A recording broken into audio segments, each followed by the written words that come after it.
திருத்துறைப்பூண்டி அருகே முத்துமாரியம்மன் ஆலய சித்திரை தீமிதி திருவிழா. திரளான பக்தர்கள் தீமிதித்து நேர்த்திக்கடன் செலுத்தி சாமி தரிசனம் செய்தனர். திருவாரூர் மாவட்டம் திருத்துறைப்பூண்டி அருகே கொக்கலாடி அருள்மிகு முத்துமாரியம்மன் ஆலய சித்திரை தீமிதி திருவிழா கடந்த 14ஆம் தேதி காப்பு கட்டுதலுடன் திருவிழா துவங்கி நடைபெற்று வருகிறது. ஒவ்வொரு நாளும் அம்மனுக்கு சிறப்பு அபிஷேக ஆராதனைகளும் நடைபெற்றது.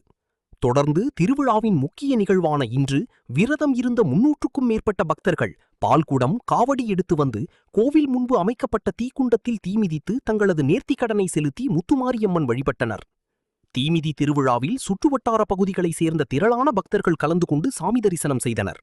மேலும் மே 3ஆம் தேதி ஞாயிற்றுக்கிழமை இரவு தெப்பத் திருவிழா வெகு விமர்சையாக நடைபெற உள்ளது குறிப்பிடத்தக்கது.